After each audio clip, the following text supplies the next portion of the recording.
Hello, everyone. This is Edward with Jurex Bar Prep. And I'll just tell you right now, I am quitting my law practice. I'm closing the door. That's it. Why am I doing that? Because it's taking up all my time. I have no free time. I'm going crazy. All right. Am I going to close my law practice? The answer is no. But I am going to restructure. Why am I going to restructure? Because I want to have more time. And that way I can help more people. Okay, simple as that. And why do I say that? Because I'm going to hire a coach. I'm going to hire an attorney to help me do that. And that leads to the topic of this video: the good, the bad, and the ugly of coaching. And of course, we're going to relate that to the California bar exam. And I am going to say this, that I am available for coaching one-on-one, and there is limited seating capacity, but we'll get to that later. Okay, let's talk about the good. The good is that there's a time component. For example, for me personally, I went through years of learning how to pass the bar exam, and I developed certain techniques, and I want to share that with you. Of course, when we communicate and right, you learn, and the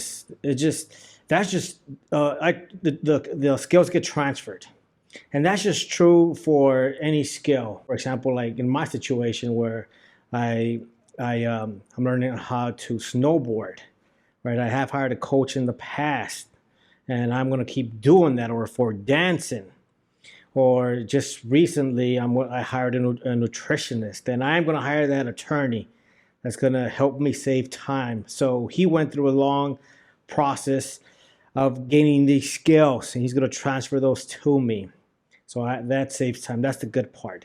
The other part is the encouragement. This past summer, you guys, this past summer was crazy.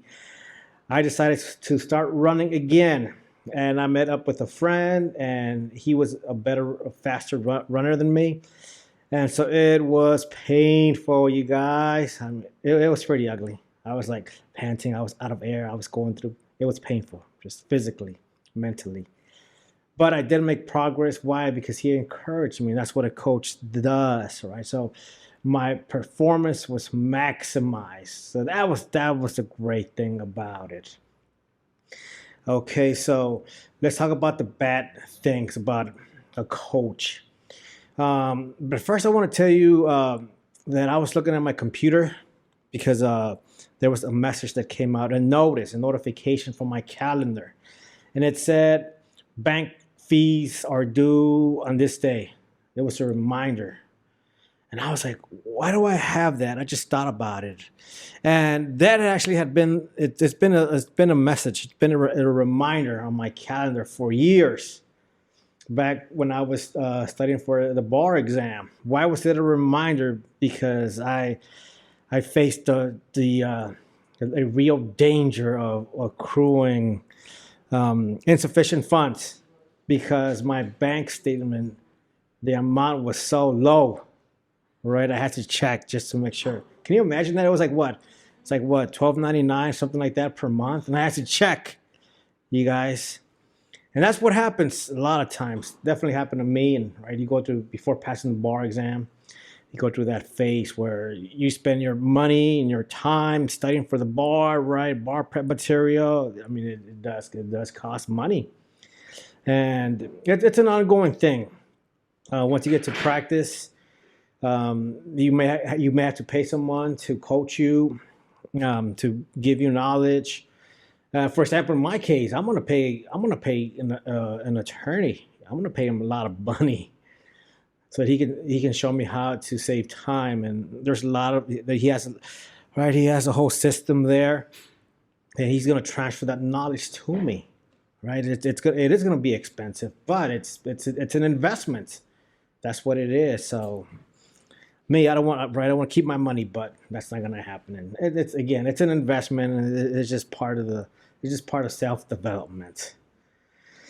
And now we're going to switch over to the ugly part of it, the ugly part of coaching.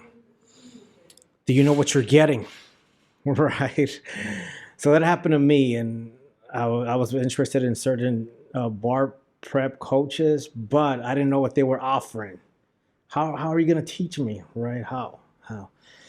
And I ended up hiring a bar prep coach, and he would grade my essays. Now that I think back, it was like, man, I stay away from that. If they're just grading your essay, stay away from that.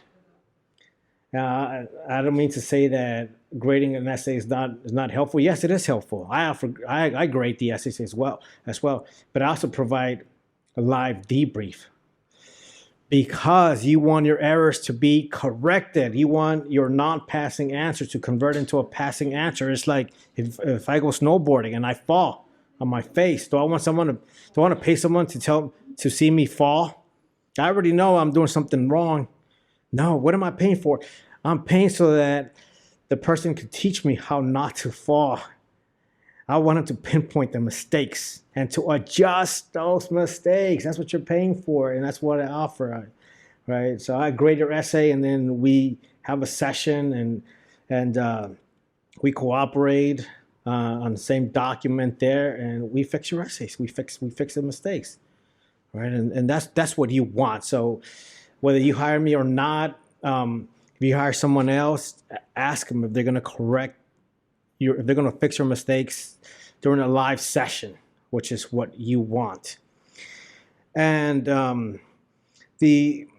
thing that I didn't mention was that throughout this time that you're developing, right? And this goes back to the bad part of it, the money aspect. It's that someone's going to pay for it. And a lot of times people who go to like the top law schools, there's a correlation with money there. You see that the income of the parents is high, right?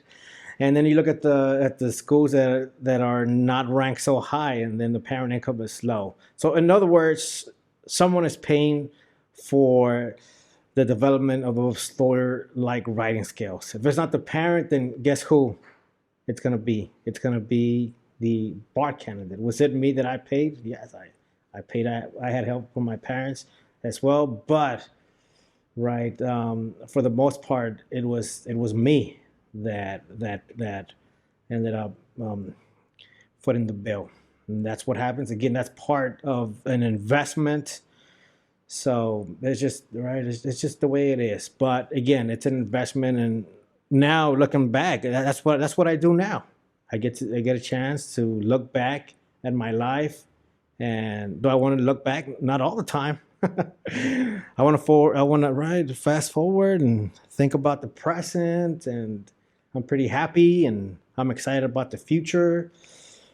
Yes, I'm very excited, but it's because right, I made investments, and so have you. You've gone through law school, and now you're preparing for the bar exam. And by the way, right, the scores were just released for July 2000 and right from July 2021.